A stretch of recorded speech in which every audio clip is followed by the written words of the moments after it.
On this episode of Damsels in the DMs. I get another DM from somebody else who I don't know that says this. Lay so and so is my boyfriend. Lay off him. I don't know the relationship that you two have, but he's mine. I will come and hunt you down. I'm like, wait, what? This message is intended as a reminder that we are not licensed professionals, not psychiatrists or psychologists. If you have a serious problem, please seek professional help. The National Suicide Hotline is 1-800-273-8255. That's 1-800-273-8255. There's some damsels in the DM. Yes, queen. Tell us what's the vibe. There's some damsels in the DM. Please tell us what's the vibe. DMs, yeah we see them, yeah we read them. DMs, we don't need them, we just leave them. Please. Yeah. It's going down in the DMs. Bye. Hello, everyone, and welcome to another episode of Damsels in the DMs. I'm Lauren.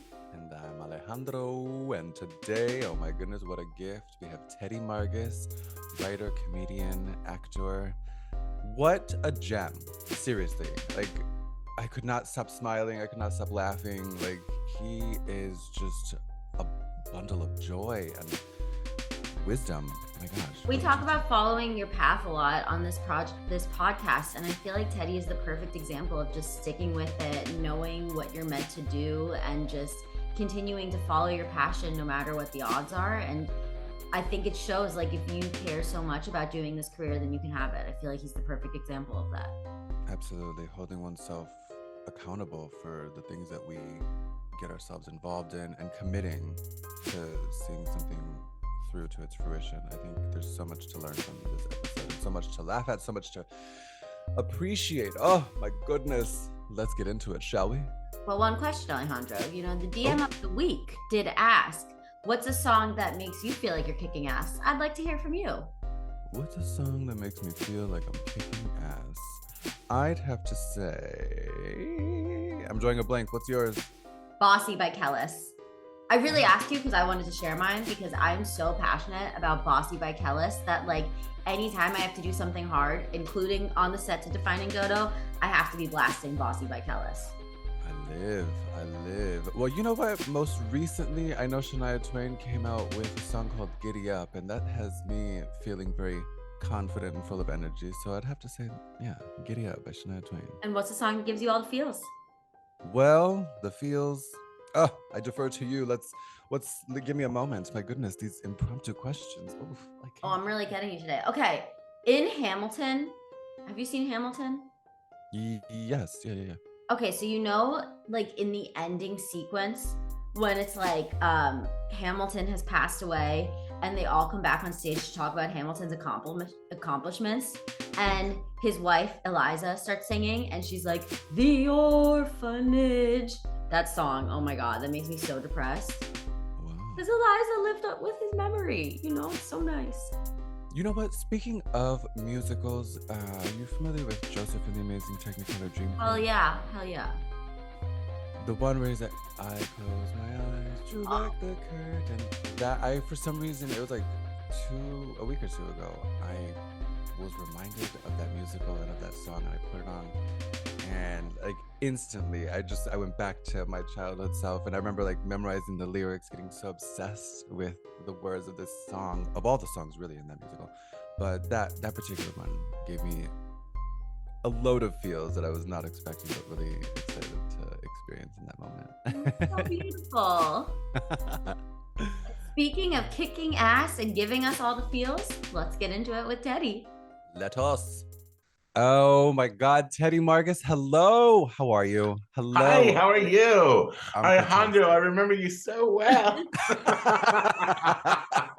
Oh my God, have you been? It's been so long. I clearly remember. I mean, yeah, for listeners, we had a quick little recap on how we crossed paths. It was a brain fart, more like.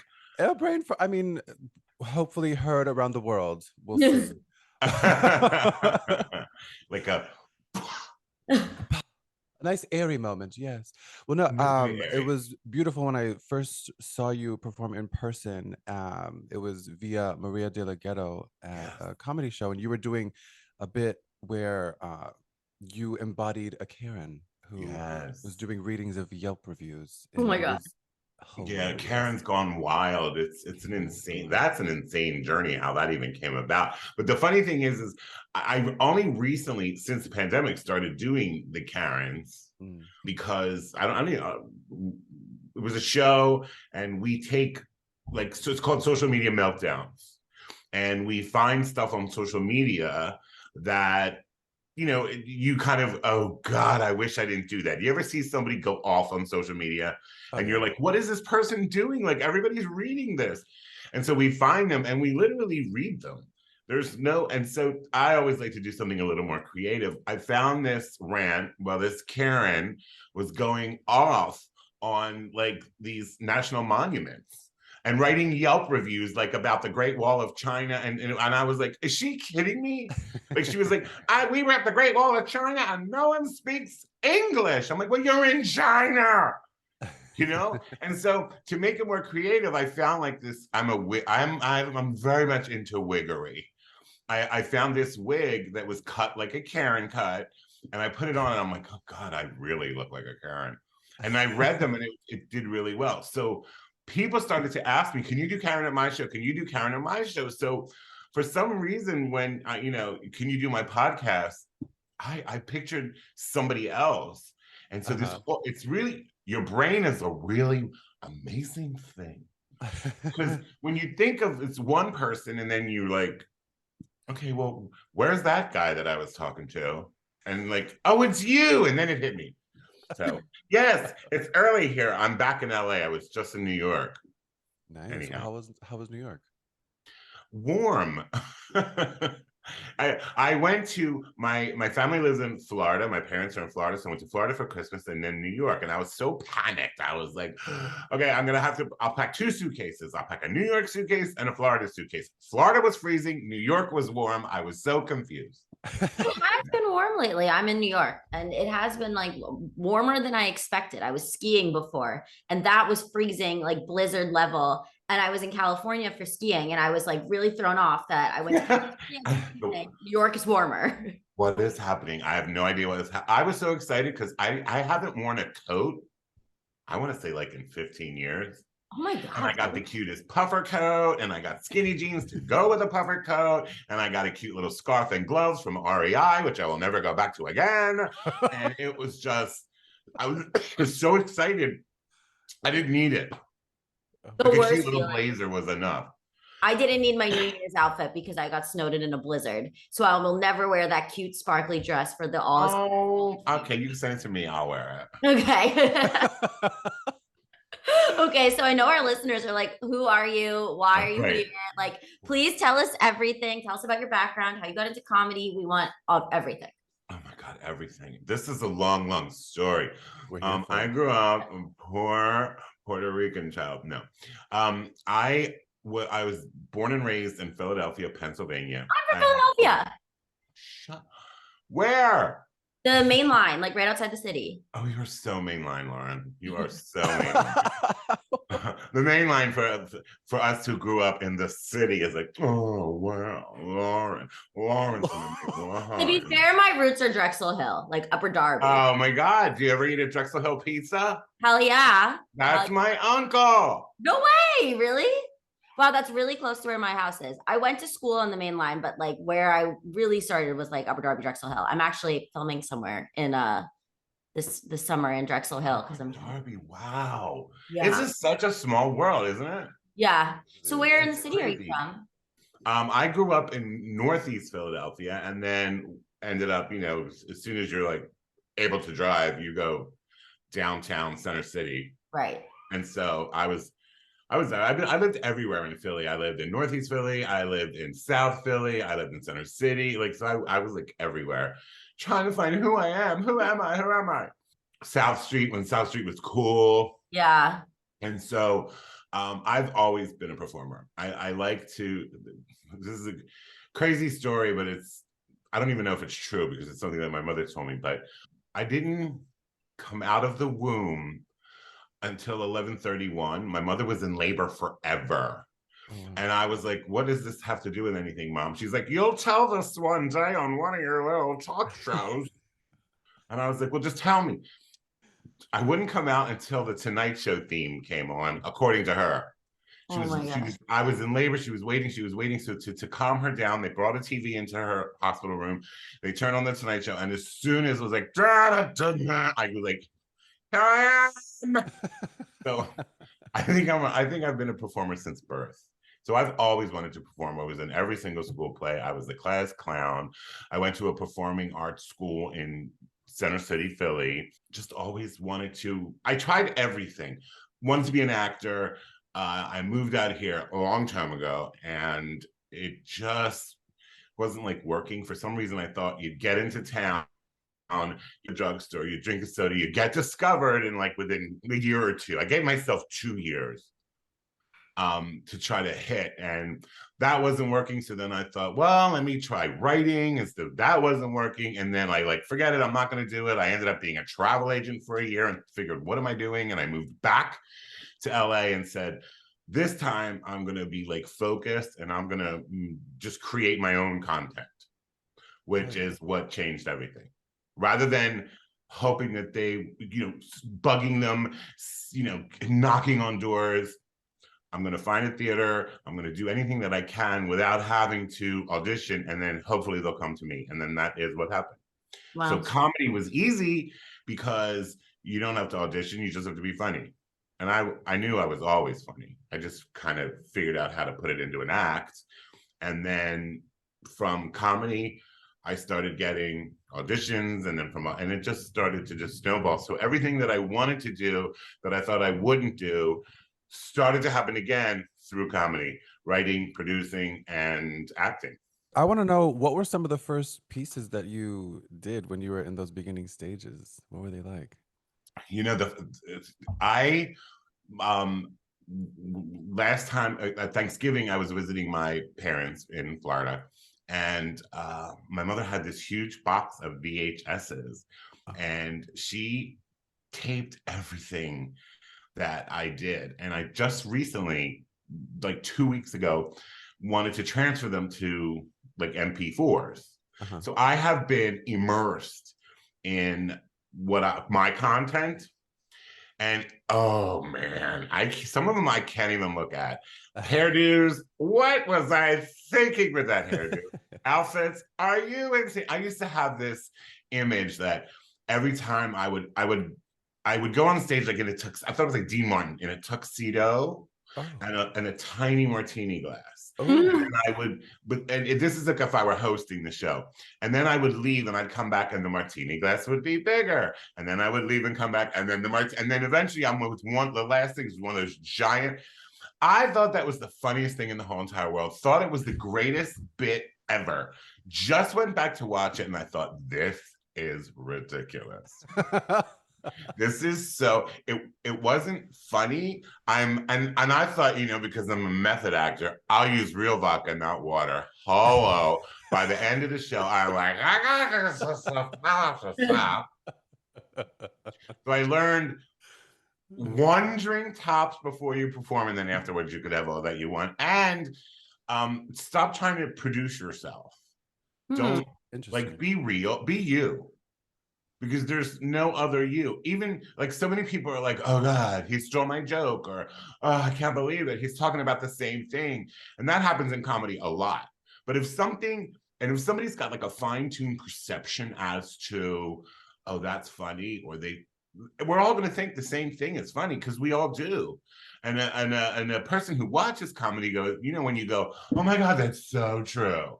It's because we all think the same things are funny. So everyone's going to have the same joke or the same idea of what's funny. And if you do it organically, it's yours. They can't take it because it's yours, or you're doing it different. So anytime somebody would go up and they're like, oh God, they're talking about Trump. Well, your take is going to be different. So what I learned from early bits was be you, be yourself. And if you can just not try to be this character, that was my experience. I always thought, oh, I have to be this and I have to be that and I have to say this and I have to say that. Just be organic. It's really interesting because the fact I feel like that you can look back at your work and criticize it and see what you should have been doing differently really shows how much you've grown as an artist. Big time. And I almost couldn't watch some of them. Like literally was cringing. And I sat with it forever because I was like, I wanted to love that performer. I wanted to love him. And I couldn't. I was like, ew. Not funny. My stage presence, and I'm thinking like was then, oh honey, I'm a natural at this. No, you are not a natural. Why do you think you're a natural? So the thing that I learned from it was just keep doing it, and eventually you will get good at it. If you just keep doing it all the time, whatever it is in life, it doesn't have to be comedy or acting. If you keep doing it, you're going to get good at it. And so I couldn't, I don't know the word I'm looking for. I couldn't fall in love with the guy that I'm watching myself. And I thought, why do I have to fall in love with him or find? So what I did was I pulled them and I started editing them, and I am creating a TikTok for him. I love that. That's so cool. Yeah, so I'm creating a TikTok for him. So I'm bringing like 90s Teddy into today and using those bits with the current TikTok trends. And I'm starting to fall in love with him now. I'm starting to fall in love with him. And I call him like he's somebody else, but it's me. I'm starting to fall in love with him now because, like, that Wednesday Addams dance that they're doing on TikTok? Yeah. There's I don't know where this was, but I'm up there going like, who are you? Do you think you're like Madonna? I don't know what you think you are, but I was able to cut it to kind of mimic the dance. And when I put it to the Wednesday Addams music, it like went perfect. And I'm like, oh my God, I love him. And look how young I look, because it's me, I'm young. But whose voices made an impact on you? I mean, I feel like it's two-part, this question. Like, I would love to know whose voices had an impact on how you hone your craft, but I also am curious, like, whose career or journey do you find yourself kind of like maybe not emulating, but taking notes of inspiration from in terms of your trajectory? I was an odd child. Oh, yeah. I was a very odd child. I was obsessed with celebrity and fame. Honey, I had a monster fame ball way before Miss You Know Who. And I loved watching Merv Griffin. Google Merv Griffin. He was a talk show host. I just thought he was amazing. And he would do this show live from Rodeo Drive and like grab celebrities. I'm sure it was all like, it looked like, oh my God, there's so-and-so walking down the street. Come over here and talk to us. But I'm sure it was like curated. But I loved him. And the more I learned about him, he produced the show. He did everything. So I wanted to do everything. So I was constantly putting on shows. Merv Griffin created Jeopardy. What? Damn. Okay. Now here's the brilliance behind this guy. He wrote the theme song. Do, do, do, the Jeopardy theme? Yeah. He wrote it for his game show. He's long dead, but every time Jeopardy plays and every time that song plays, his estate gets royalties. Oh, Wow. damn. Boom, boom, boom. Right. It wasn't just performing. It was, creating a brand, I guess, before brands were a thing, being a mogul. So I was always putting on productions, doing the costumes myself. I just wanted to do everything myself. I always had a theme song. I think the greatest gift you could give a child, your child, is confidence. And no matter what I did, no matter how bad, no matter how tacky, and there was a lot of tacky things, my parents thought it was the greatest thing in the whole entire world. So the voice that's constantly in my head, especially in this business of you're not good, we don't want you, you're wrong, and then of course your brain goes, oh my God, they don't like me because I'm too heavy. Oh my God, they don't like me because I'm too old. Oh my God, they don't like me because I'm not funny. Go through the voices that are still in my head are my parents, just constantly instilling you got this. I'm not even worried. I used to get angry at my parents who would be like, hey, you didn't ask how the show went. And my mother would be like, I don't have to ask how the show went. I know it was perfect. And I was like, okay, yeah. You know what I mean? I in like elementary school, you know, you make crafts, gifts for your parents. And our teacher, creative artist that she was, brought in a whole thing of like pasta. And we were gluing them to like cones to make decorations. And I didn't want to glue it to a cone. I wanted to take elbow macaroni, string it on a string, spray it high shiny gold, and make a macaroni belt for my mom. I'm not making that tacky macaroni tree, Mrs. He. I'm making a gold belt for my mother. And so I made it. My mother wore that belt like with pride. Like later in life, like, because I was like, Mom, because she saved it. Remember this belt? She's like, oh, that tacky belt. Like, she didn't want to wear it, but she wore it. And to me, that's a voice saying, this is so fabulous that I have to wear it. Yeah. So what are some challenges that you've faced that you feel comfortable sharing, and maybe even currently face? There's always challenges. The biggest challenge is, I hate to quote RuPaul, your inner saboteur. Mm-hmm. You are your greatest critic, foe, enemy, and it's hard to get over that. It is really, really hard to. You never think you're good enough. You never think it's just, and you always think, especially when you're an actor, because you're so close to things. Like when you audition for something, you audition, then you get a call back, and then from a callback you could be quote unquote, they call pinned. Pinned is like back in the day they used to pin your 8x10 glossy onto the corkboard there, sir. And so you were pinned, and it was usually you and somebody else when you're pinned. And they're like, for whatever reason, we don't know what's going through their head, but your head and your goes, okay, I'm pinned. Oh God, it's not going to be me because I'm ugly. I'm fat. I'm thin. I'm too tall. I'm too short. I'm not talented. They know I'm a fake. Like, that is always a challenge for me, getting that voice, stepping aside from that voice and getting that voice out of my head so that it doesn't ruin anything. Because I think, especially in casting, they feel that. They feel when you walk in there and you're like, oh, I'm so great. You know? So getting over that is just, I think it's like, I call it manifesting. Like, I like to just wake up every morning and just take a couple breaths. I got a treadmill during pandemic, so I am walking on the treadmill and going in your head all the time. I'm not saying you're fabulous or all that, but breathe and say, you're good. You are good in every aspect. You are a good person. You are talented, and just, you are kind enough. You're strong enough, and gosh darn it, people like you. Quoting, people love you, Teddy. Don't do it. Oh, people love you. My goodness.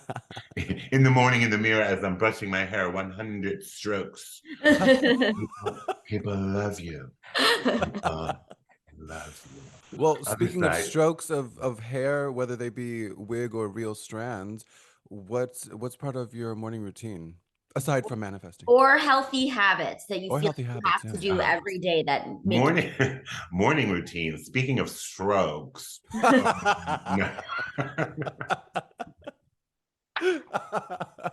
You set me up for that.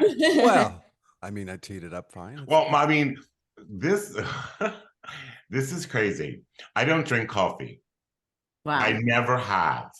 Like, but I grew up in a family of, my mother and father had to drink a pot of coffee each to even get out of the door. Oh my God. And I never understood that concept. Like, I know that it was caffeine but like literally you could see a physical change in even my whole family. Like my aunts and my uncles, like we would go on vacation and be like, coffee, and then drink the coffee and they're like, bam. I wake up, bam. So, but I loved the smell of fresh coffee in the morning. So I literally brew a pot of coffee every morning, so I don't brew it. I mean, I set it up and it's on a timer that I can smell it, and I like to wake up to that smell. Isn't that crazy? So Like, what do you do with the adorable. coffee, Teddy? Do you throw it out? Do you waste it? No, I have a neighbor who's a coffee addict, so I make his coffee. Wow, that's so nice of you. It's more selfish because I want the smell. But yeah, I so when the timer on the coffee starts to go, I'll smell it. And when I wake up to that, it's almost like a pleasant, it reminds me of waking up. I had a great childhood.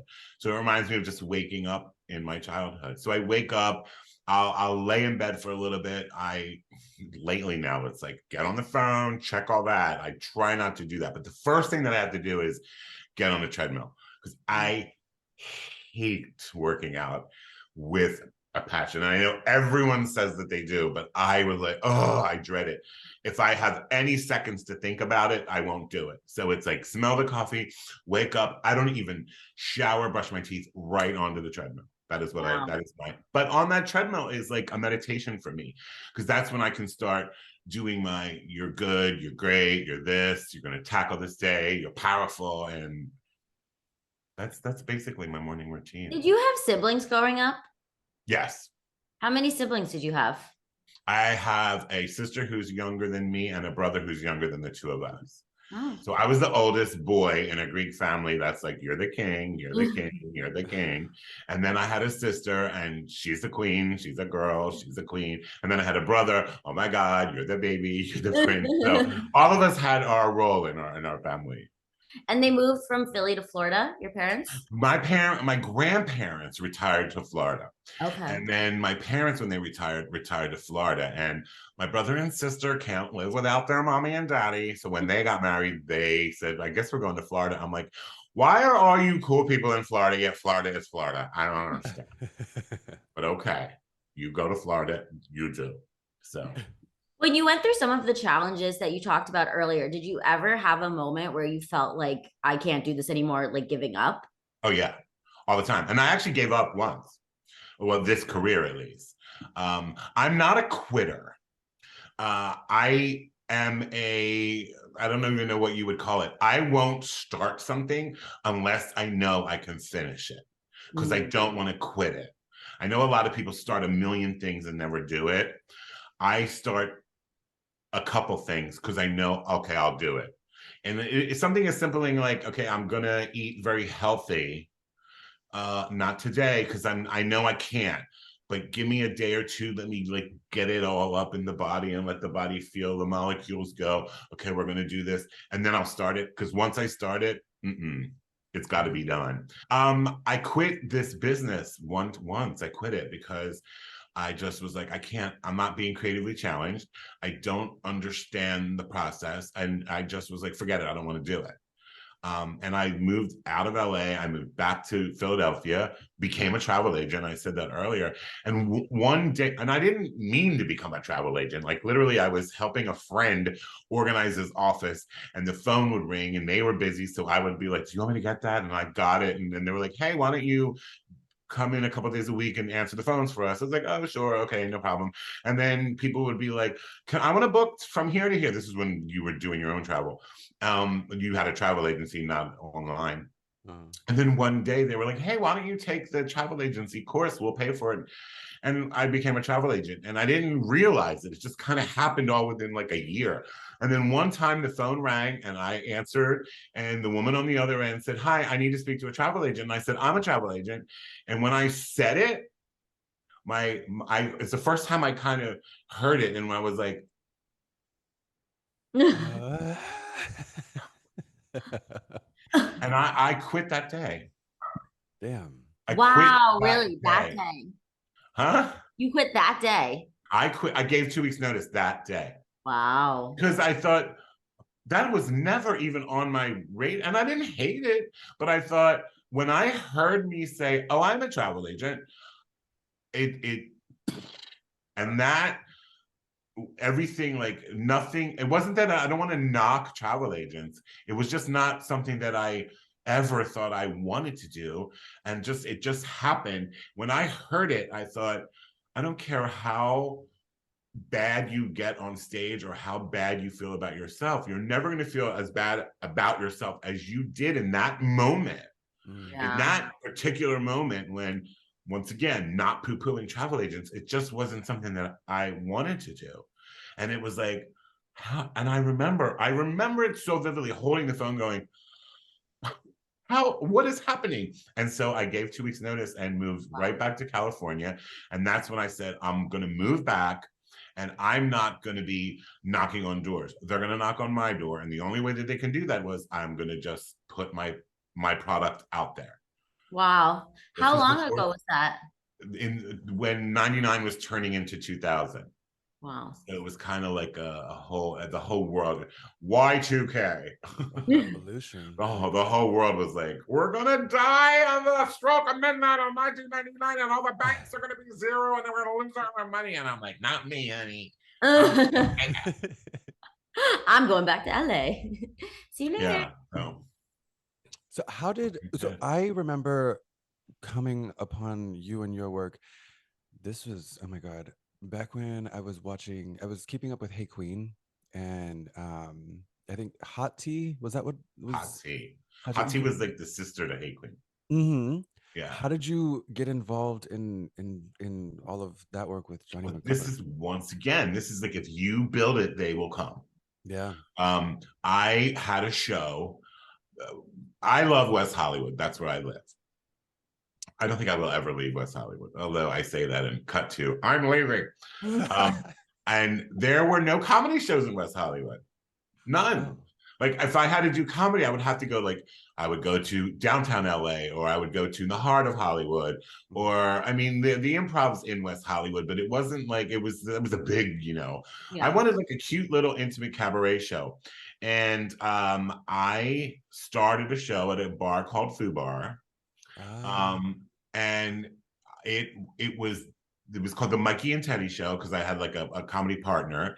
And that was the greatest thing I could have ever done, because I constantly was on stage every week.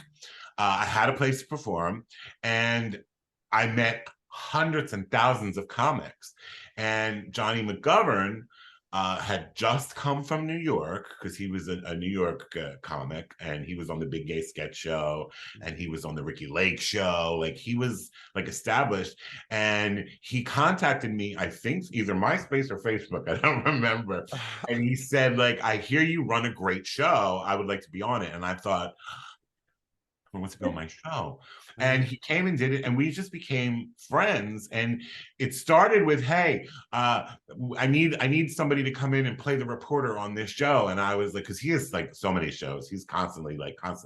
And I was like, oh, you want me to play? And he's like, yeah, come on. And we just little by little started to work together. And then he was like, hey, I would love it if you helped me produce Hey Queen. Okay. So I said, oh, okay, what does that involve? He's like, well, just what you do at Foo Bar, you just got to do it at Hey Queen. So I started producing Hey Queen, writing Hey Queen with him. And then he was like, I would love for you to be on our sister show. And then it just was like, oh my God, wow. By not knocking on doors, by building the product, which was the show at Foo Bar, look what happened. Wow. So cool. And now we do podcasts. We're constantly working together. And we sold a show to Out TV, and it's called Go-Go for the Gold. And it's like RuPaul's Drag Race, but for go-go dancers. I love that. And it was like the highest rated show on Out. It's only in Canada and other markets. And it's like, we literally sit in like my living room and we think of challenges, and I'm like, I can't believe we're having such a good time and end up with a product that we get. It's insane. Wow. Constantly building. And I love that's that. how I met him. I love that when he asked you to fulfill the role of the reporter, it's almost like taking it back to the Merv Griffin days that you were describing, where like he was doing these celebrity impromptu da-da-das and like having these interactions, and like knowing like the trajectory of like becoming a producer and having that creative control. I never knew. I did not know that where it was going to lead. And I remember saying to him, God, this was a little bit after, but a while ago. why me? And he said something that it still rings in my head. He goes, why you? Because I believe in you. My God. Like, not that no one's ever said that to me before, but you don't really, you're so busy working and going and moving and doing and doing and doing and doing and doing. Even if somebody does say it, you don't hear it. It's just going, yeah, okay, oh yeah, right now. You're funny, yeah, okay, whatever. But you're just doing. And it wasn't until one day we had sold something and we were so excited about it and we were celebrating it. And I just said, wow, out of all the people that you could have asked to have been that reporter many moons ago, why was it me? He was like, because I believe in you. Right? That's amazing. It just takes says, I believe in you. It's 4 words. Mm-hmm. It's 4 words. And it goes back to what you were talking about, how sometimes we're our own worst enemies. And sometimes those words of affirmation and just hearing from somebody else, like, yeah, I know that you're great and I know that you're going places, makes all the difference. Done. Yeah. Like, completely. And that's what my parents did with that damn gold macaroni belt. But I think it hits different when it comes from a peer or a collaborator. Absolutely. And absolutely. yeah. I mean, not to say that it means more, but it has a different weight. Yeah. Completely different. It's somebody that you look up to. When one of your, not that he was an idol, but it was just like, I like what he's doing. Yeah. He's funny. He was on Ricky Lake forever. Then he got on to be on the Big Gay Sketch Show, which was a big thing for gay comics at the time. He worked with Rosie O'Donnell and then branched off into doing his own show. Hey Queen became huge. Mm-hmm. And you're like, wow, this guy believes in me? I must have something. Yeah. And like you said, Lauren, it's that inner saboteur that will ruin you if you let it. So it's a work that we all need to do daily. We're all good enough, all of us. Absolutely. And even as much as I think I've worked on it, you still need to do that to yourself. Because I had done a little co-star role on AJ and the Queen. It was that RuPaul series. Mm-hmm. And Michael Patrick King, the creator of Sex and the City, like the gay god of all gods, he was directing my episode. Oh, wow. And this wasn't even that long ago. Here I go, slipping back into producing myself. He took me aside. He was like, I hired you because you are enough. So no, whatever you're doing, don't do more. You're enough. That once again, that was another like, I am enough. Oh my God. And that's the truth. He actually, I had to use my phone in the scene, and he was like, you are enough. I want it on your phone because that's what you're going to look at when you're supposedly on your phone. And I still have it on my phone now. Wow. Like, you are enough. Told you by Michael Patrick King. Oh, right. Oh my God. I mean, can I be Kim Cattrall? I could do it. I could do it. Put me in the new one. I could do it. Samantha, look, Abu Dhabi. Oh, yeah. Like, my goodness. That was major. That's huge. Yeah, massive. That is so huge. Yeah. Well, I think that leads us to the best time to get into our DM questions. I agree. So it's DM? I thought it was DL. DM, like your direct messages on Instagram. Oh, I thought it was people that are on the down low. Oh, okay, I get it. I'm kidding. I wrote down all the people I was with that were on the DL. All right, different. Oh, we have plenty of time for that too. In the DMs, so they would slip into my DM because they were on the DL. Exactly. So I mean, maybe it's a 2-for-1. I love a BOGO deal. What is the funniest or wildest, most intriguing DM, or it could be most inspirational that you've ever received? Oh God. This I'm going to make this a super short story. You don't realize that people can see your stuff in whatever. I'm looking forward all the time, and I'm constantly doing. And when I'm do something, it's always on to the next thing. I don't look back and go, oh, look at that. Like, so I don't realize what's happening behind me, right? And so I had done a show, and then the next day, someone in my DM was like, you are so funny. Now, I don't know who the person was. I didn't recognize the name. And when I clicked on who it was, I was like, oh God, who is this person? And I was like, oh, thank you.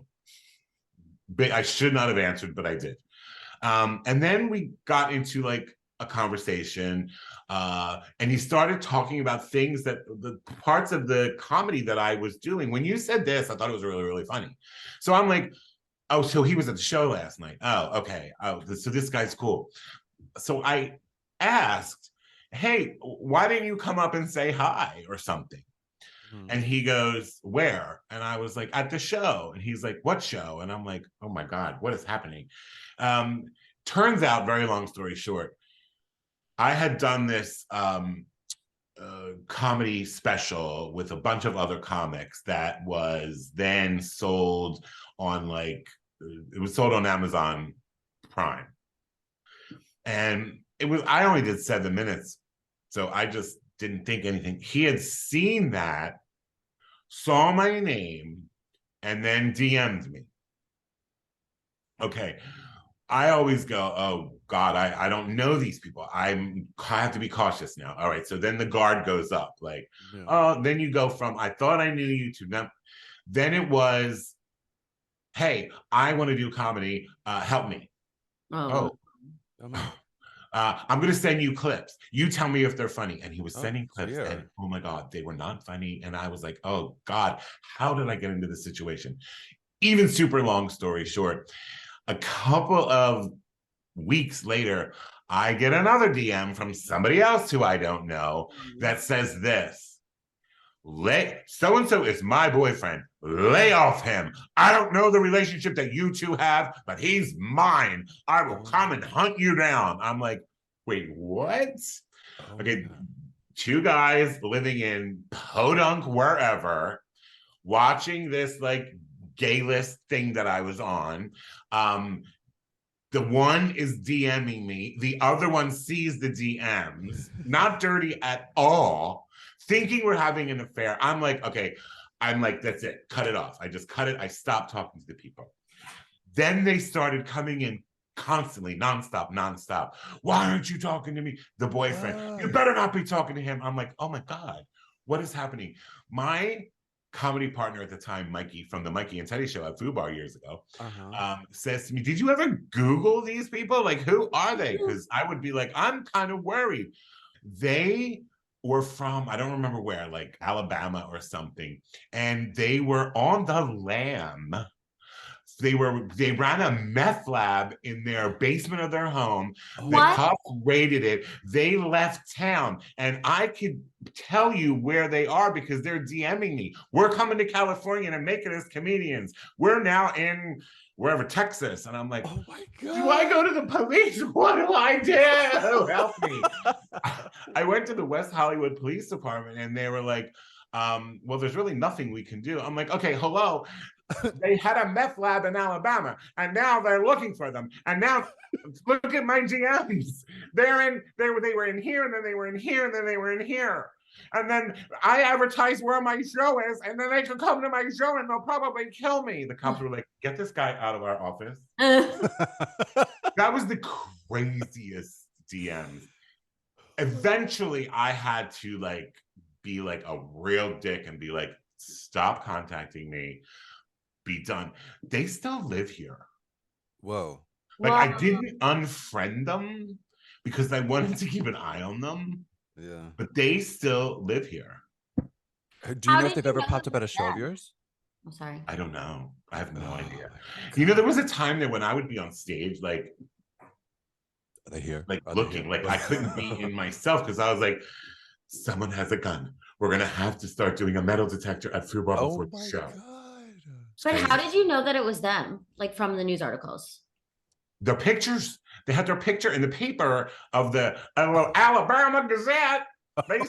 Yeah. And then, you know, in the DMs, they would tell me about their life. Like, yeah, we live in Alabama, but we're thinking of leaving. I lived in the basement of my grandmother. I'm like, this all corroborates.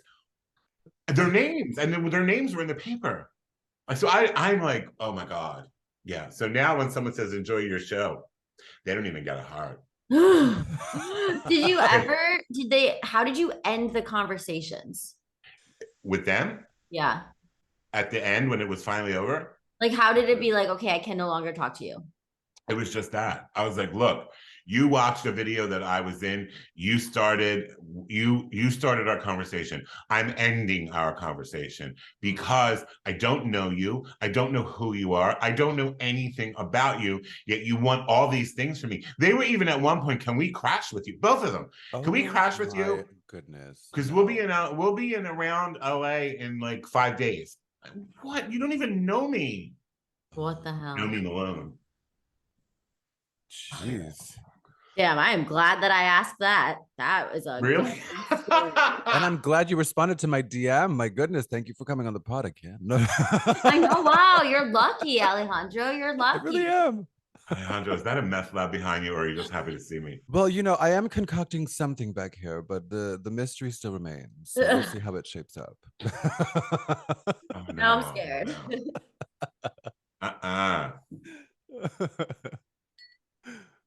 Damn. All right, now I think it is time for the DM of the week. The DM of the asks, week. what is a song that makes you think of kicking ass? Oh, that's a great question.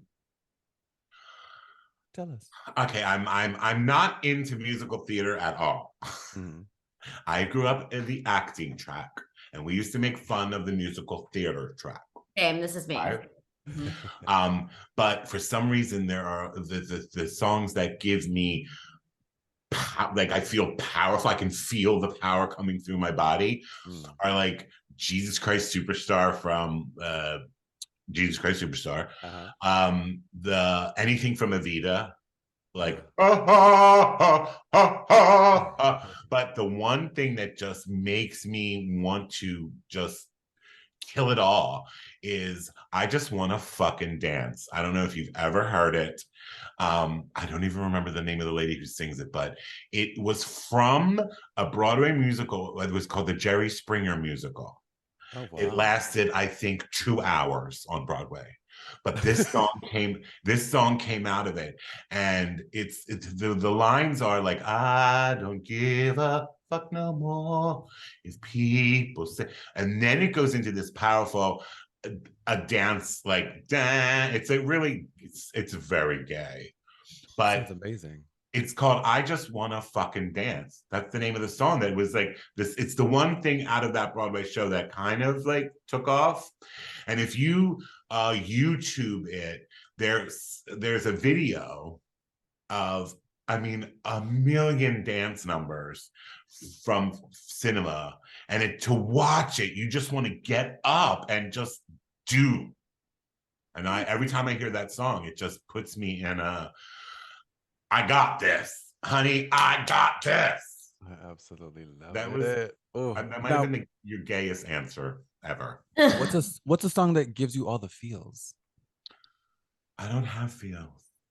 You don't? Oh my goodness, the Tin Man. Are we blessed with the Tin Man today? I didn't know. Music is really important to me in my acting. Like I use music to find the moment I need to be in. And there's several songs. When I get a script, or if I like audition for something, I will read the whole thing, because I have 2 fears. Please don't ask me to be naked, and oh God, I hope I don't have to cry. It takes me not that I can't, it takes me a long time to get there, but it takes me even longer to shed it, to let it go. And that's the part I don't like.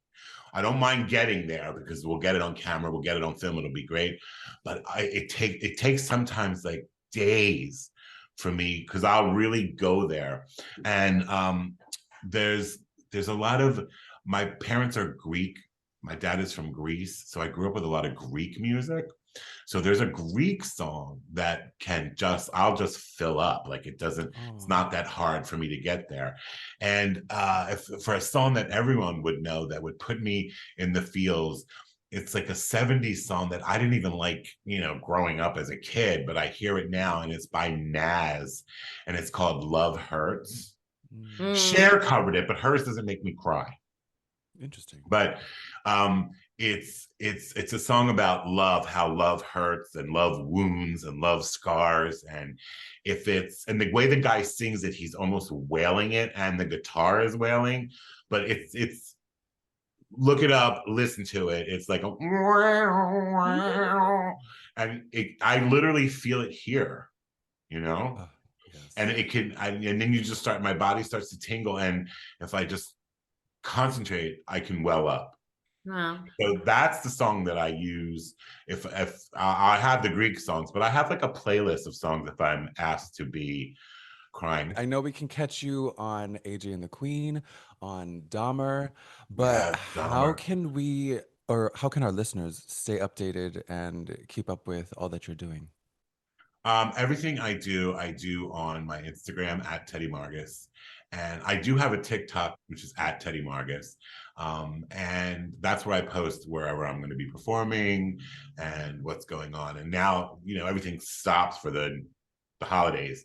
So we're back. Social Media Meltdowns, January 19th. Where's that at? That's at the Improv on Melrose. All right. I'm doing Karen again. You better bring her out. Oh my gosh. The Improv management was like, is Teddy on? Could you tell him to do Karen? I'm like, oh my God, they're telling me to do Karen? Okay, I'll do Karen. You've been such a joy to talk to. So thank you so much. Oh my God, I love you guys. Thank you. Wow, I certainly feel totally rejuvenated after talking to Teddy and ready to just continue on in my career, feeling motivated and not letting my inner child stop me. And I'm excited to add Merv Griffin to the list of inspirational people that we can learn something from. I mean, my goodness, what a load of joy and, like I said earlier, wisdom. I'm so tickled by his, and even the sound of his voice. My gosh, I could listen to him all day. Seriously. Yeah. Especially when he talks about his little martini glasses. Really was killing me. Right? I would love, oh my God, I would love to see a clip of that moment or that act where just the glasses get larger and larger and larger. Oh my God, that's beautiful. I love him. Love you, Teddy. Thank you. Love you, Teddy. And we love you, listeners. Thank you so much for tuning in to another episode of Damsels. Please let us know if you're liking our rebrand. Please subscribe to us on Apple, Spotify, wherever you're listening to your podcasts. And please continue to write to us in your DMs. We are waiting. Our DMs are open. Always accepting any questions, concerns, or trials and tribulations in your journey. Let's go. Let's get into it. Shall we? All right, everybody. Well, thank you so much for tuning in to another episode of Damsels in the DMs. Until next time. It's going down in the DMs. Bye. DMs, we don't need them. We just leave them. Please. Yeah. It's going down in the DMs. Bye.